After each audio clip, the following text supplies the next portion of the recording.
you sure this is the right place? Trust me, if you want to make a video about passing a driving test, this is the place to go.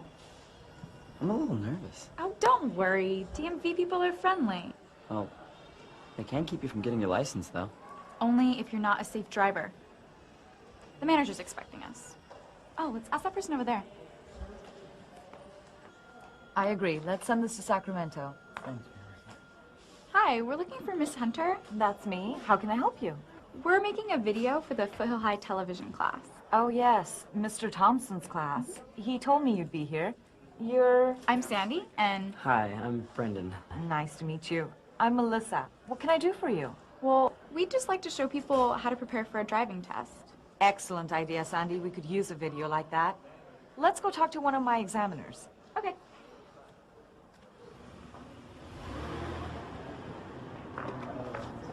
Hi, Dad. Hi, Melissa. I have some visitors who'd like to talk to you. Great. This is Sandy. Hi. Hi. And this is Brandon. Hello. Hi. They're making a video about the driving test. They'd like some tips on how to prepare. Sure. What part of the test? Road signs, lane markings, speed control, Yeah, sounds good. turns and intersections, That too. safe driving practices. Whatever you have time for. Tell you what, how about if I show you what you need to know? Great. How do we do that? Let's go for a drive. Okay. Where's your car? That way. Great.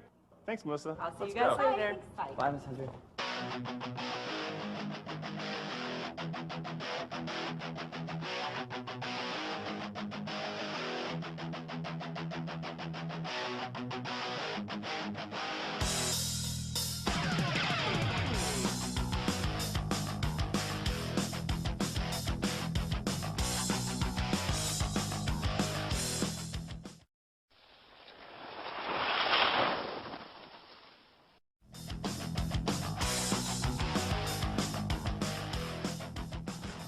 Before we hit the road, let's make sure your car is safe. Why don't we get in?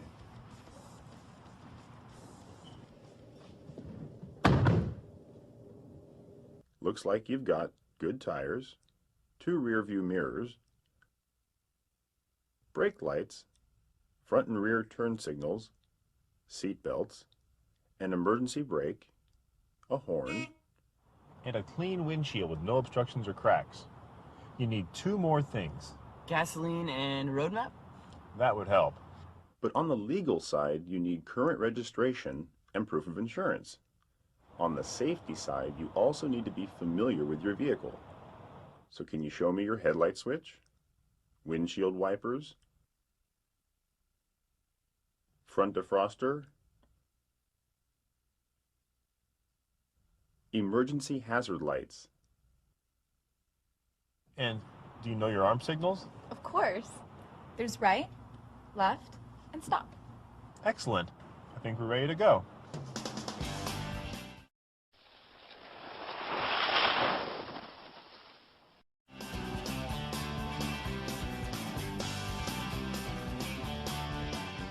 Let's look at lane markings. White lines divide lanes where traffic travels in the same direction.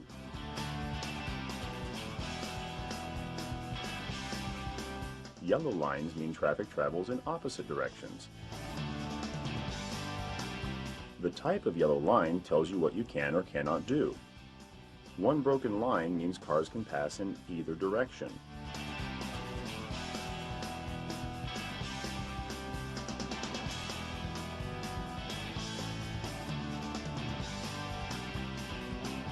A solid and broken line means passing is permitted in one direction. Only if you're on the side with the broken line.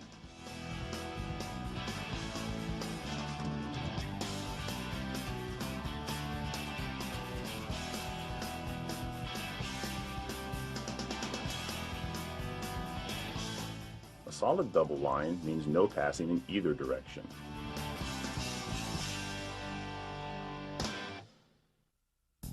Never drive on the left side of a solid double line unless you're making a left turn, you're in a carpool lane, or you are instructed to do so.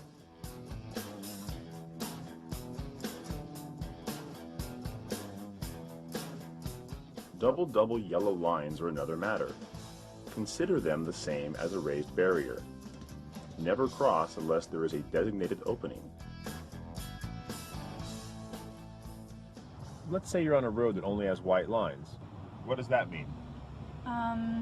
All traffic will be traveling the same way. It's a one-way street. Very good. Now, there are a few specialized lanes you should know about too. Bike lanes are generally for bicyclists or pedestrians if there are no sidewalks. Never use a bike lane unless you're about to make a right turn, enter a driveway, or to park if permitted. There are several types of carpool lanes. The markings tell you when it's legal to enter or exit. Check the signs to make sure you meet the occupancy requirements or have a special decal before entering. Center left turn lanes keep traffic flowing and prevent rear-end collisions. Always use them for left turns when available. On a two-lane road, if you're driving slowly and traffic behind you cannot pass, use a turnout lane when available. You must do this when 5 or more cars are behind you. And be aware of markings that let you know that a lane is about to end.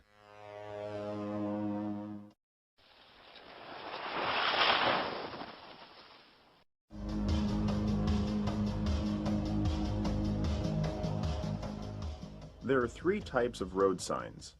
White regulatory signs are ones you must obey. They let you know how fast you can go, when it's okay to turn or not to turn, and when you shouldn't enter a street. Yellow warning signs tell about potential hazards up ahead. They let you know when cars may be merging into your lane, when there's a cross street or signal light ahead, or when you should slow down. Highway construction and maintenance signs are orange. Watch for highway workers and construction equipment ahead. There may be a temporary speed change, road or lane closure, or a hazard. Look for highway workers who may direct you to different driving lanes. Go slow, but don't stop to watch. Obey the flaggers. They may have you driving on the opposite side of the road. In many areas, traffic fines are doubled when you're driving through a construction zone. Informational or guide signs come in different colors. They make it easier to find destinations, points of interest, and important services. There are some really important signs that have their own unique shape to make them more identifiable. See if you can tell what they are.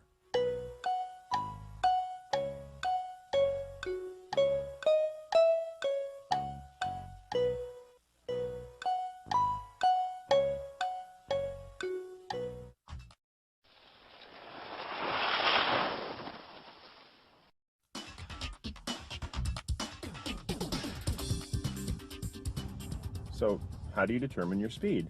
It's easy. I just look to see what the sign says. There's a little more to it. Posted speeds are maximum limits based on ideal conditions, good visibility, dry pavement. To paraphrase the California law, look at what's around you and use your common sense. Slow down in bad weather, in heavy traffic, or when there's a hazard up ahead. It's also dangerous to drive much slower than the flow of traffic. You should stay close to the speed limit if conditions are good. If you need to drive slower, make sure you're in the right lane so others can pass. Sometimes it's hard to find a sign to know how fast to go. True. Some areas don't have signs because they have a legally mandated speed limit. Residential areas, business districts, and school zones where children are present have a maximum limit of 25 miles per hour unless signs say otherwise. Blind intersections have limited visibility from side to side. The speed limit here is 15 miles per hour, even when no signs are present. Be careful when you can't see what's coming.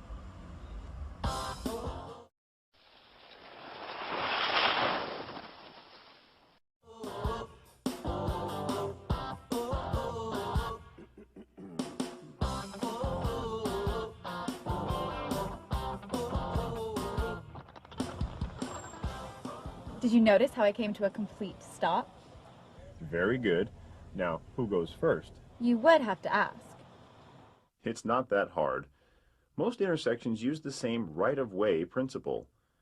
At an uncontrolled intersection, yield to any vehicle that is already in the intersection or that arrives before you. At T intersections, Through traffic has the right-of-way. Always yield to pedestrians. At a stop sign intersection, again, yield to cars that are already in the intersection or that arrive before you. If two cars arrive at the same time, the car on the right has the right-of-way. Be sure to check if cross-traffic also stops. If it's your turn to go, take it. Being overly cautious slows traffic down. On the other hand, don't get upset if someone goes ahead of you when it's your turn. Just let it go. You know, these things are confusing. I'm not quite sure what to do. Roundabouts are like other intersections. When entering, give the right-of-way to any traffic already in the intersection. Also yield to any bicyclists or pedestrians. Hey, that was kind of fun.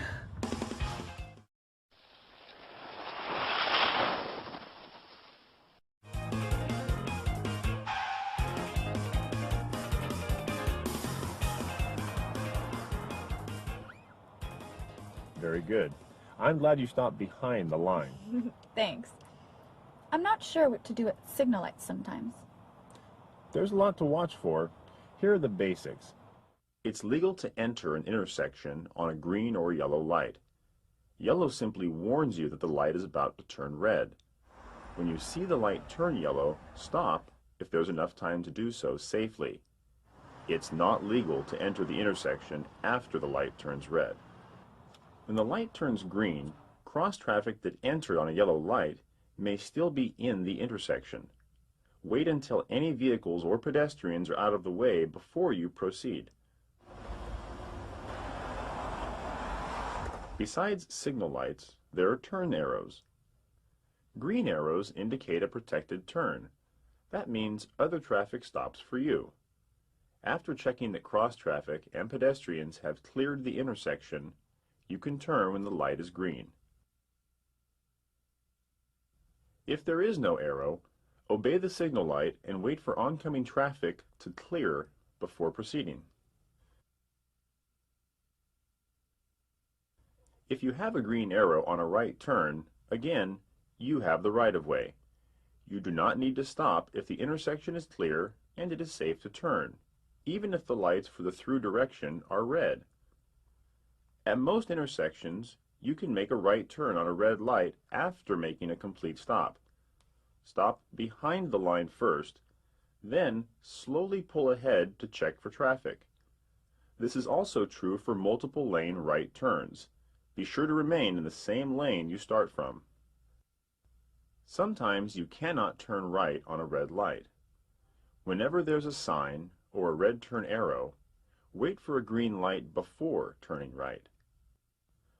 A few other things you should know about signal lights. Flashing yellow lights means slow down but don't stop. Watch for cars on either side and enter cautiously. Flashing red lights, or no lights at all, as in a power outage, are the same as a stop sign controlled intersection. Be sure you come to a complete stop and follow the same right-of-way rules. In congested traffic, make sure you can get all the way through the intersection before entering. You can get a ticket if you block traffic in an intersection after the light in your direction turns red.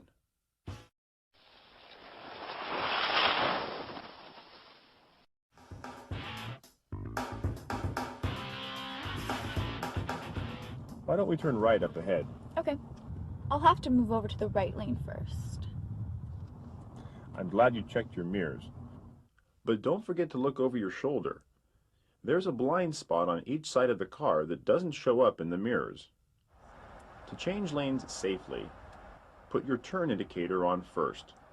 Then, check your mirror in the direction you want to go. Next, look over your shoulder in the same direction. If it's clear, then ease over into the next lane. Follow this pattern every time you change lanes, including center turn lanes, bike lanes, leaving the curb, and merging into another lane when your lane ends. Whenever you make a lane change, traffic already in that lane has the right-of-way. And be sure to change lanes one lane at a time.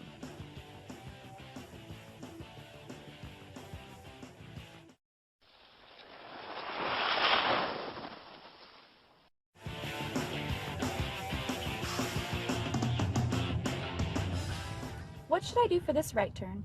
First, use your signal and start to slow down. Look over your right shoulder for bicycles or motorcycles, and then move into the bike lane when it's clear. Scan to the left and right, then make your turn when it's safe.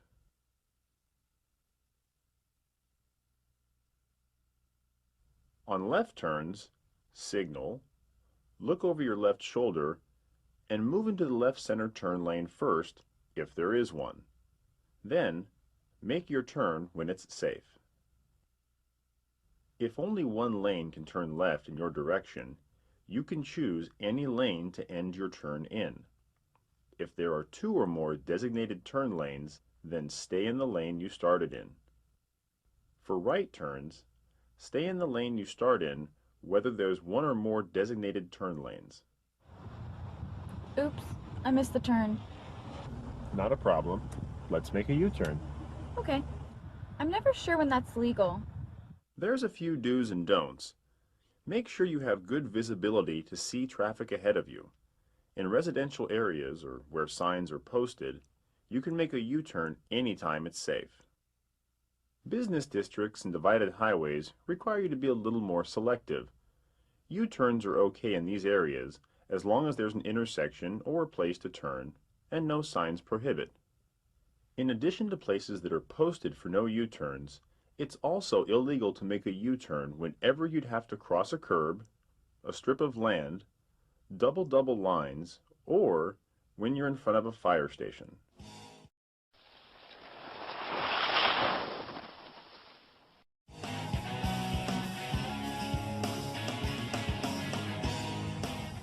There's some pedestrians up ahead. Yeah, it looks like they want to cross. I'd better stop. I'm proud of you. Pedestrians have the right-of-way at crosswalks and at intersections, marked or unmarked. If you see a person who looks like they want to cross, you should stop. Once they step off the curb, you must stop. And be careful when you see a car stopped at a crosswalk. Someone you can't see may be crossing. There's a few other right-of-way situations you should know about.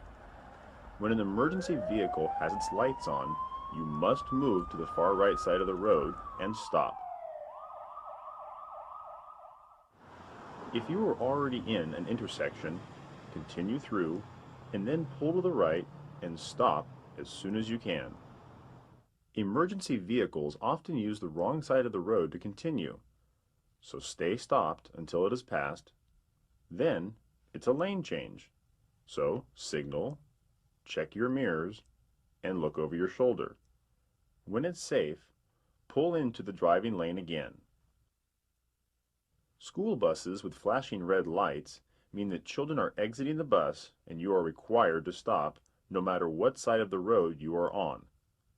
If you are on the opposite side of a raised barrier, this does not apply.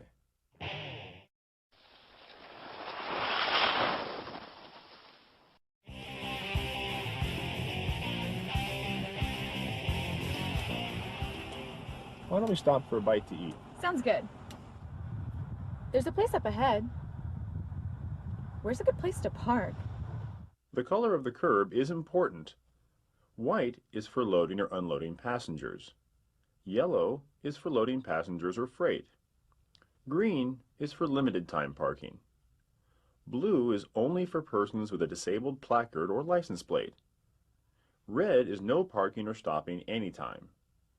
Don't park if there is a no parking sign, in front of a fire hydrant, in an intersection, on a crosswalk, a sidewalk, in front of a driveway, near a railroad track, or on the wrong side of the street. Oh, finally. Here's a spot. I thought we'd never find one. But remember, you are parking on a hill. To be sure your car doesn't roll into the street if the brakes fail or someone hits you, follow these rules.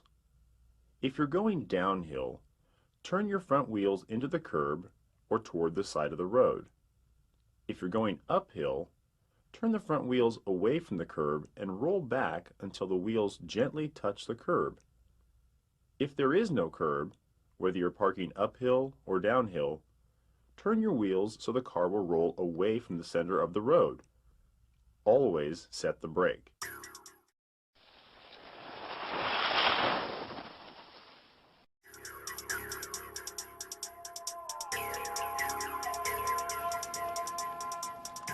So, how's the strip coming? I'm just taking some notes so I don't forget anything. You've been pretty quiet back there. Oh, I've got lots of good footage. It's gonna be hard to fit this all into one video. Well, there's more. You mean we haven't covered everything? We've gone over the main rules of the road, but examiners also look at what you do while you're driving. Driving behavior is a part of what determines the outcome of the test. Can you show us that too? We've already started. You're showing us something right now? It's important never to drive while you're tired or if you're impaired for any reason. You've been on the road a long time. I could tell you needed a break. So, are you ready? I'm ready. Let's go for a drive.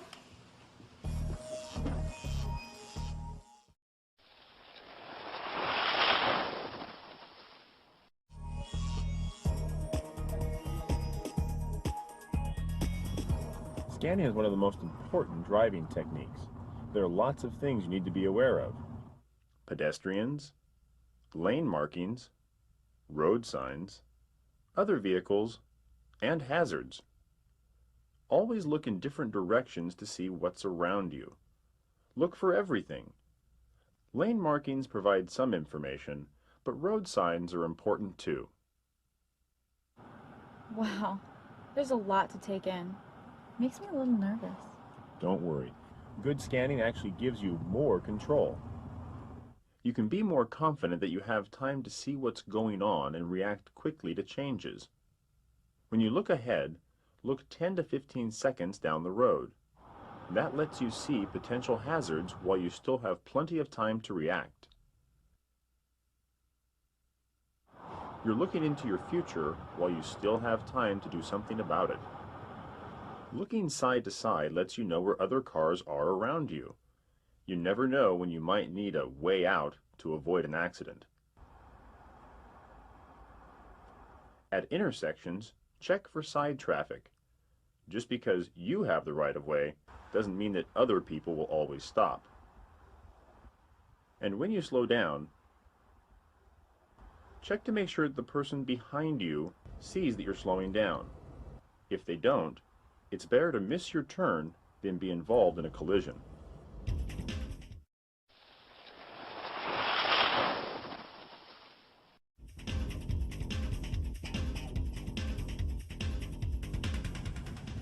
One of the best ways to avoid an accident is to let other drivers know what you're going to do before you do it. Use your turn signals. Every time you make a turn, merge into traffic, change lanes, or pull out from a curb. Signal about 5 seconds ahead of time. When making a turn, be careful not to put your signal on too soon, especially if there's an intersection or driveway between you and where you're going to turn. Someone might think you're turning sooner than you really are.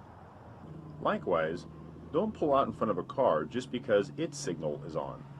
It may be turning beyond you, or the driver may have forgotten to turn the signal off. Freeway merging can be difficult, or quite simple. The trick is to accelerate to match the speed of traffic that you're merging into. Be sure you signal, check your mirror, and look over your shoulder. Look for an open space. If you're going at or near the speed of traffic, it's usually not too hard to pull ahead or move back to merge into an open space.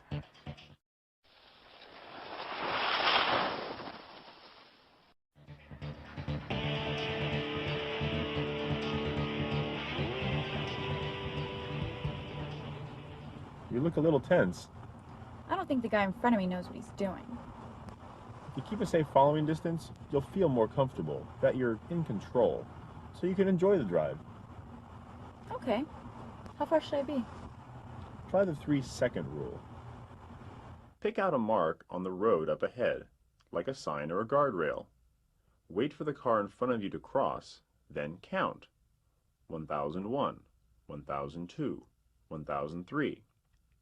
If you get to 3 before you pass the mark, then there's usually enough room between you and the other car. The nice thing about the 3-second rule is it works at any speed. However, when visibility is poor or the road is wet, then increase the count to 4 or 5 seconds. Oh, yes. Much better.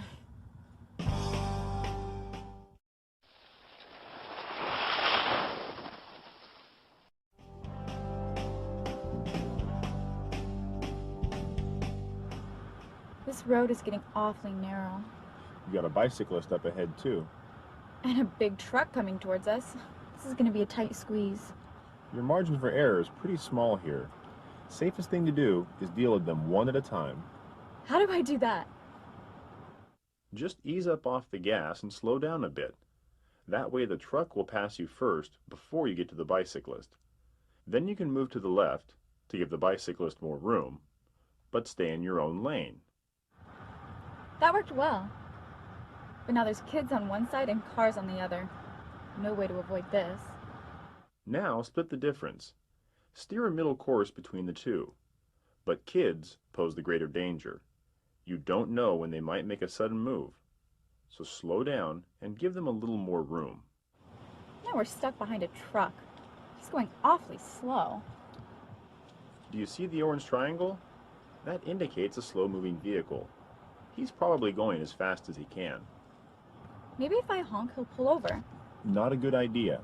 It's only legal to use your horn to avoid an accident. Do I have enough room to pass? Passing is very dangerous. You need at least 1/3 of a mile visibility. If you can't see that far, always assume another car is coming. A slow-moving vehicle must pull over at the first available turnout if 5 or more cars are behind it.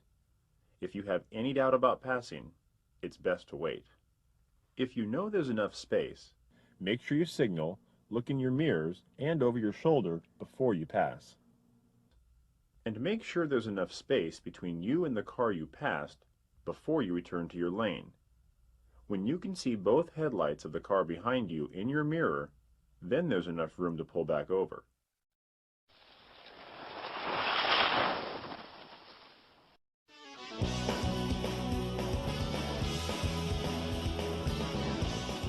Hey, it's starting to sprinkle. Be sure to turn your headlights on. Don't you mean wipers? That too. But whenever you use your wipers, your headlights must also be on. It's good to use headlights anytime it gets dark, such as in fog conditions, heavy cloud cover, or when it's snowing. Headlights can also be a lifesaver on small country or mountain roads. Even in bright sunlight, they make you more visible to other drivers and could prevent a head-on collision. High beams improve visibility when it's really dark. Use them whenever it's legal, but be sure to dim them down whenever another vehicle approaches or when you're behind someone. High beams don't work in the fog or rain. They just make things worse.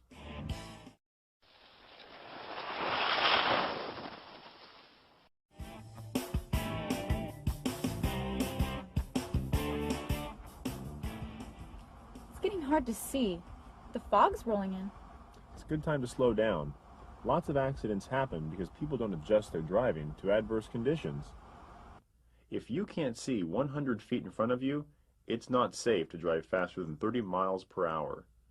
When the roads are wet or slippery, increase your following distance too. At night, even with clear visibility, slow down a little and keep in mind that pedestrians and some vehicles, like motorcycles, are harder to see. Don't look directly into oncoming headlights. It helps your vision to look toward the right edge of your lane. Sometimes the terrain creates a poor visibility situation. Steep hills and sharp curves are dangerous. You just don't know what's coming around the bend. Driving just a little slower gives you the ability to take evasive action if you need to.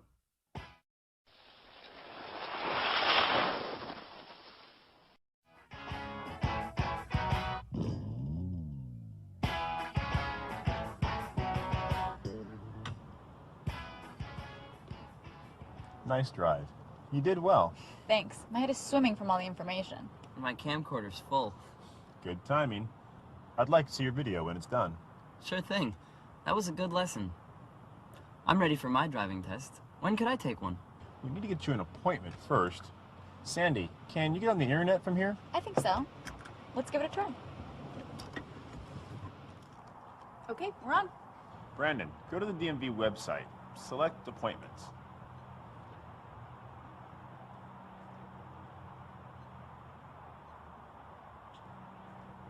Then, behind the wheel driving test appointments. Now you can choose the office you want to go to and get the first available date. Oh, you even do tests on Saturdays. Cool. Let's see. I'll pick this office. Looks like I'm all set for next week. Great. We'll see you then. And in the meantime, here's something for you to review. This will help you with the test. Thanks, I'll use it. Thanks for all you've done. This is a really great experience. Yeah, it was awesome. Well, I'm glad you both enjoyed it. Remember to drive safely. Bye. Bye.